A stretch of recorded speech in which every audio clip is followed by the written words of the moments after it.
अगर आप 2026 में अपना पहला गेमिंग या एडिटिंग पीसी बनाने जा रहे हैं, तो सिर्फ 5 मिनट रुक जाइए, क्योंकि ये वीडियो शायद आपके हजारों रुपए बचा दे।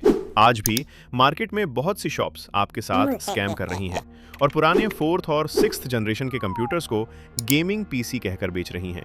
आरजीबी लाइट्स लगा देते हैं, फैंसी केसिंग दे देते हैं और बिगनर को लगता है कि उसने जबरदस्त डील कर ली। लेकिन घर जाकर जब GTA 6 वीडियो एडिटिंग या AI सॉफ्टवेयर चलाने की बारी आती है, तो असली सच सामने आता है। इस वीडियो के एंड तक मैं आपको एग्जैक्टली बताऊंगा कि 2026 में किस प्रोसेसर, किस ग्राफिक्स कार्ड, कितनी रैम और किस स्टोरेज के साथ पीसी बनाना चाहिए और किन पार्ट से हर कीमत पर बचना चाहिए। और एक बोनस भी है, मैं आपको बताऊंगा कि कौन सी एक गलती बिगनर्स सबसे ज्यादा करते हैं, जिसकी वजह से बाद में पूरा पीसी दोबारा अपग्रेड करना पड़ता है। तो अगर आप अपना पहला पीसी बनाना चाहते हैं, वोल्टेक वाइब्स को सब्सक्राइब और लाइक जरूर करें। चलिए शुरू करते हैं। सबसे पहले बात करते हैं पीसी के दिमाग की, यानी प्रोसेसर की। और यहाँ मेरी सिर्फ एक एडवाइस है, अगर कोई भी बंदा आज भी आपको 4 कोर प्रोसेसर रेकमेंड करे तो फौरन वहां से हट जाइए। 2026 की games, video editing, AI tools और मल्टीटास्किंग सब कुछ पहले से बहुत हैवी हो चुका है। इसलिए अब मिनिमम स्टैंडर्ड 6 कोर्स और 12 थ्रेड्स होना चाहिए। बजट बिल्ड के लिए मेरी टॉप रिकमेंडेशंस हैं AMD Ryzen 5 3600, AMD Ryzen 5 5600। अगर इंटेल पसंद है तो इंटेल कोर i5 11th या 12th जनरेशन एक्सीलेंट ऑप्शंस हैं।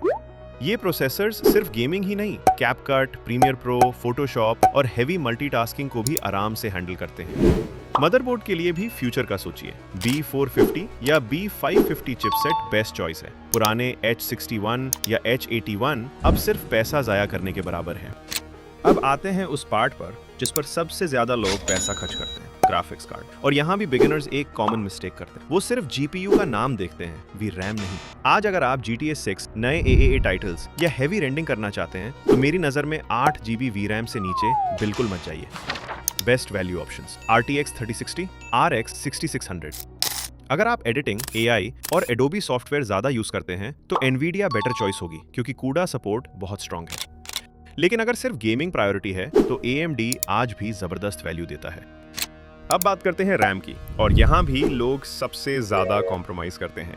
अगर कोई आपको 8 GB रैम लगाकर गेमिंग पीसी बेच रहा है, तो समझ जाइए कि वो 2026 में नहीं रह रहा। Minimum 16 GB DDR4 dual channel, यानी 8 GB की 2 स्टिक्स, सिंगल स्टिक मत लगाइए। ड्यूअल चैनल से गेम्स और मल्टीटास्किंग दोनों नोटिसेबली बेटर चलती हैं। स्टोरेज की बात करें तो HDD को सिर्फ फाइल स्टोरेज के लिए रखिए, जबकि विंडोज, एडिटिंग सॉफ्टवेयर और गेम्स हमेशा NVMe SSD पर इंस्टॉल होनी चाहिए। कम से कम 512 GB की SSD तो होनी चाहिए। ये अपग्रेड आपको बहुत हेल्प करेगा। अब आती है वो चीज जिसे बिगनर्स सबसे ज्यादा इग्नोर करते हैं, पावर सप्लाई। लोग RGB फैंस देखकर खुश हो जाते हैं, लेकिन अंदर लोकल PSU लगी होती है, और वही पूरे पीसी की सबसे डेंजरस चीज होती है। अगर PSU फेल हो जाए तो मदरबोर्ड, ग्राफिक्स कार्ड और बाकी कंपोनेंट्स भी डैमेज हो सकते हैं। इसलिए हमेशा ब्रांडेड 80+ सर्टिफाइड PSU लीजिए, जैसे Corsair, XPG, कूलर मास्टर। 500 या 550 वॉट्स की PSU इस बिल्ड के लिए काफी होगी। तो अगर मैं इस पूरी बिल्ड को सिर्फ एक लाइन में समराइज करूं, तो ये बिगिनर के लिए 2026 की सबसे बैलेंस्ड गेमिंग और वर्कस्टेशन बिल्ड है। इस पर आप गेमिंग भी कर सकते हैं, वीडियो एडिटिंग भी, प्रोग्रामिंग भी और अर्निंग भी। सबसे इंपॉर्टेंट बात, RGB लाइट्स के चक्कर में कभी पुरानी टेक्नोलॉजी मत खरीदना। परफॉर्मेंस लाइट से नहीं, हार्डवेयर से आती है। अब कमेंट्स में अपना बजट जरूर लिखिए, मैं कोशिश करूंगा हर कमेंट का रिप्लाई देकर बेस्ट बिल्ड सजेस्ट करूं। अगर वीडियो से कुछ नया सीखने को मिला हो तो लाइक जरूर करें, और वोल्टेक वाइब्स को सब्सक्राइब करना मत भूलिए। मिलते हैं अगली वीडियो में।